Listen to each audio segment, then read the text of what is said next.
Assalamualaikum warahmatullahi wabarakatuh. Salam sejahtera untuk kita semua. Selamat datang di Salatiga, di Rumah Kesejahteraan. Di semua yang hadir pada malam hari ini pulang dengan membawa kabar baik, ya, sukacita, bahkan memiliki harapan untuk hari depan yang penuh dengan kebaikan-kebaikan.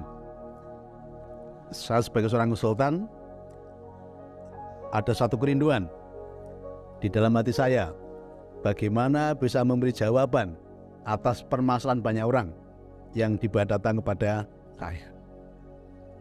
Saya tidak peduli dengan masa lalu banyak orang, ya, apapun masa lalunya, saya tidak terlalu peduli. Tetapi saya lebih peduli dengan masa depan banyak orang. Tapi masa depan itu sangat bisa dibentuk. Ya, masa depan itu bisa dibuat. Karena masa depan itu masih suci, masih kosong, belum ada gambarnya apa-apa. Dan kabar baiknya, kita semua diberi kebebasan untuk menggambar masa depan seperti apapun yang kita inginkan dan kita harapkan. Ya, karena apa? Masa depan sungguh ada dan harapanmu tidak akan pernah hilang. Kita pengen punya masa depan seperti apa, nanti kita akan gambar bareng-bareng. Nah, kabar baik nanti apapun yang panjenengan semua inginkan nanti bisa terwujud dengan cara yang cepat, mudah, sederhana, dan ajaib. Masa depan masih suci, masih kosong, dan belum ada gambarnya apa. Tinggal kita mau gambarnya apa sekarang. Kalau disuruh milih mau gambar apa masa depannya? Ayo Bu, gambar sekarang kalau disuruh milih. Pengen masa depan seperti apa? Baik dan indah. Apa Mbak? Baik dan indah. Ya, yang lainnya ada yang mau masa depannya seperti apa? Sih naik haji, ya, naik haji. Ada lagi coba. Nah, bermanfaat bagi banyak orang. Pelajarannya ya selama ini hidup itu bukan tentang menerima, tetapi hidup itu bagaimana tentang berbagi. Sebaik-baiknya orang adalah orang yang bermanfaat bagi sesamanya, bagi orang lain. Jadi udah hafal ya? Prakteknya? Belgedes prakteknya ya. Jadi ya, nah nanti hukum-hukum ini akan berjalan ya kalau kita udah berpikir untuk orang lain. Saya selalu katakan, kalau kita sudah berpikir untuk orang lain, siapa yang mikirin kita? Kita akan dipikirkan oleh Tuhan. Tapi seringkali banyak orang sibuk memikirkan dirinya sendiri. Bapak Ibu, saya sebagai konsultan, saya selalu berpikir untuk orang lain. Karena kalau diri saya sendiri sudah selesai. Artinya kalau bicara untuk diri saya sendiri, untuk keluarga saya sudah selesai. Saya nggak perlu repot-repot untuk menerima tamu sampai jam 2 pagi sampai jam 12 malam. Dari pagi tadi tamu banyak sekali. Ya. Kenapa saya melakukan itu? Karena saya peduli ya dengan banyak. Kalau diri saya sendiri sudah selesai. Tapi tadi kan sebaik-baiknya orang adalah orang yang bermanfaat bagi orang lain. Nah, itulah yang saya lakukan. Saya, teman-teman yang sudah mengalami kelimpahan, ya tadi hidupnya harus bermanfaat bagi orang lain. Dan ternyata kabar baiknya, begitu mereka sudah melakukan hal yang sama tadi, mereka semakin diberkahi. Mereka semakin diberikan kemudahan-kemudahan. Bahkan keajaiban-keajaiban dalam hidup terjadi. Ketika mereka juga sudah belajar berpikir untuk orang, kita akan belajar hukum-hukum. Hukum ini sifatnya pasti. Jadi yang kita ajarkan nanti hukum yang sifatnya pasti. Nah, selama ini banyak orang tidak sadar menjalankan hukum juga, tapi hukum yang salah.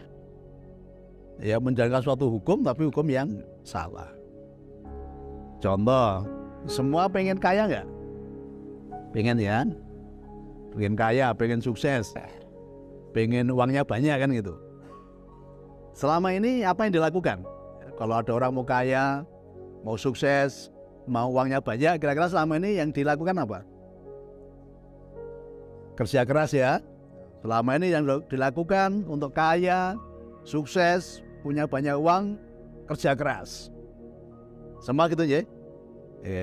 Jangan nyar wajah gitu, wajah pekerja keras kan gitu. Nah, itu hukum yang diyakini selama ini, yang diyakini banyak orang. Jadi kalau mau kaya, mau sukses, mau banyak uang, itu harus kerja keras. Faktanya apa seperti itu faktanya? Bahwa orang yang kerja keras itu pasti sukses. Orang yang kerja keras itu pasti punya banyak uang. Nah, faktanya tidak seperti itu, tapi sampai sekarang masih dipercayai gitu kan. Fakta membuktikan orang itu semakin kerjanya semakin keras, semakin tidak ada uangnya. Ya. Fakta membuktikan orang itu semakin kerjanya semakin keras, semakin tidak nyaman. Ayo biasa ngomong dong, Pak, saya sudah melakukan kerja keras sampai ibaratnya apa? Malam untuk siang, siang untuk malam. Yang ngomong gini punya duit nggak? Kaya nggak? Nggak kaya. Pak, saya ini udah kerja sangat keras sekali, banting tulang. Ya kalau bahasa Jawanya apa? Ketekuk ringgel. Yang ngomong ini kaya nggak? Nggak kaya. Ada lagi yang lebih ekstrim. Pak, saya ini kerjanya sudah sangat keras. Sampai kepala untuk kaki, kaki untuk udah hafal loh. Wajah-wajah pekerja keras. Kan gitu. Kaya nggak yang ngomong ini? Nggak kaya. Nah, saya sudah ngomong lah, kamu tuh kerja tuh akrobat itu ya. Kepala untuk kaki, untuk kepala kayak orang akrobat itu. Tidak kaya. Kan itu. Tapi diyakini banyak orang. Kalau yang kaya tadi pegawai itu ya, wah jangan-jangan korupsi kan itu kan. Nah, kalau yang kaya tadi orang biasa kok kaya gitu, wah jangan-jangan apa mencari ya punya tuyul, punya macam-macam ini itu. Oke, nanti kita rubah ya, mindsetnya kita rubah, programnya kita rubah.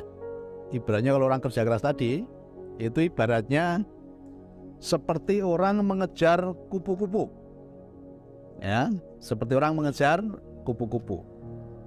Maka selalu mengatakan tuh cari uang kan gitu kan, cari uang, mengejar uang. Ya kita ibaratkan uang rezeki itu seperti kupu-kupu. Nah selama ini banyak orang polanya itu seperti mengejar kupu-kupu. Kira-kira sehari dapat banyak nggak kalau ngejar kupu-kupu? Capek nggak ngejar kupu-kupu? Nah, tadi capek kan, sampai ke tekuk tadi, sampai gulung komeng tadi. Kupu-kupunya nggak dapat banyak, bahkan ada yang nggak dapat. Karena selama ini tadi polanya mengejar, mencari kan itu. Namanya orang mencari itu juga kadang dapat, kadang enggak. Itu pun banyak enggaknya ya daripada dapatnya kan itu. Oke, sekarang ada cara yang lebih baik ya kira-kira supaya kupu-kupunya itu berdatangan, nggak perlu kita kejar. Ada nggak cara yang lebih baik? Sekarang kan bisa kan? Supaya kita tidak mengejar kupu-kupu, tapi supaya kupu-kupunya itu datang, itu bisa nggak kira-kira? Bisa. Dengan cara apa? Menanam bunga ya. Nah, jadi bagaimana supaya kupu-kupu tadi datang? Ya kita membangun taman. Dengan membangun taman, kupu-kupu itu otomatis datang. Tidak perlu kita kejar. Nah itulah gambaran tentang rezeki, tentang uang itu seperti itu. Selama ini pola banyak orang mengejar uang, ya, mencari uang, mencari rezeki, mengejar rezeki. Semakin dikejar rezekinya semakin lari, semakin jauh kan itu karena pengalaman ya. Pengalaman ya, itu. Tapi setelah jadi anggota PLN nggak perlu mengejar ya. Iya rezekinya datang sendiri kan gitu. Nah, kenapa? Kita ajarkan tadi membangun taman yang indah. Dengan membangun taman yang indah, otomatis kupu-kupu berdatangan. Nah sayangnya, jadi bayangkan bahwa otak Bapak Ibu itu seperti lahan. Seperti lahan itu, selama ini ditanami tanaman yang salah. Tanamannya tanaman keras, ya. Ibaratnya bahwa tanaman keras itu seperti tanaman bambu-bambu yang rembuyung itu yang menakutkan, yang ada ularnya biasanya itu ya. kupu-kupu nggak mau datang karena apa? Tanamannya menakutkan. Nah, nanti di sini tanaman yang keras tadi dicabut dulu, cabuti semua. Dicabuti, dibajak, terus kita tanami bunga, gitu. Supaya nanti kupu-kupu berdatangan. Nah, selama ini banyak orang mengikuti berbagai seminar, itu ibaratnya apa? Lahan yang ada tanaman keras tadi, tiba-tiba dikasih bunga. Kira-kira bunganya bisa hidup nggak? Nggak bisa hidup. Kalau hidup pun sebentar, paling sehari, 2 hari, 3 hari. Itu kita masih ketika dikasih materinya orang sukses ikut seminar ya, tadi masih ada harapan. Ketika dikasih materi seminar, masih semangatnya masih ada. Tapi sehari, 2 hari, 3 hari udah habis lagi, hilang lagi semangatnya. Karena bunga yang ditanam tadi nggak bisa tumbuh. Karena masih ada pohon kerasnya, masih ada tanaman kerasnya. Nah, makanya nanti tanaman kerasnya cabut dulu, dibajak, baru nanti tanami bunga gitu loh. Nah, nanti kita akan ajarkan prinsip-prinsip untuk menjadi kaya. Ya, nanti saya akan tanamkan prinsip-prinsip untuk menjadi kaya. Padahal kalau orang kaya itu harus menyadari bahwa dia itu berkelimpahan, bahkan merasakan kelimpahan. Nah, bagaimana caranya merasakan kelimpahan? Harus dengan berbagi. Jadi kalau kita berbagi, itu pasti kita merasakan kelimpahan. Hukumnya begini hukumnya, ya. Ini hukum ini pasti. Siapa menebar harta, dia akan bertambah kaya. Tetapi siapa menghemat secara luar biasa, dia akan selalu kekurangan. Ini hukum. Ini hukum yang dibuat oleh Tuhan, ya. Jadi kalau kita mau kaya, justru harus berbagi, bukan menghemat. Jadi kaya itu dicipta dulu, dirasa dulu kaya itu. Ya, dirasakan dulu. Kalau Anda sudah bisa merasakan rasanya orang kaya, udah pasti Anda nanti menjadi kaya.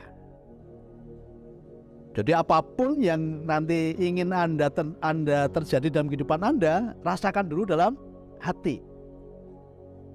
Jadi kalau pengen menjadi kaya, ya rasakan dulu bagaimana rasanya menjadi orang kaya. Kalau pengen bahagia, rasakan dulu bagaimana caranya bahagia. Kan gitu. Pokoknya apapun yang kita inginkan terjadi dalam kehidupan kita, itu rasakan dulu dalam hati.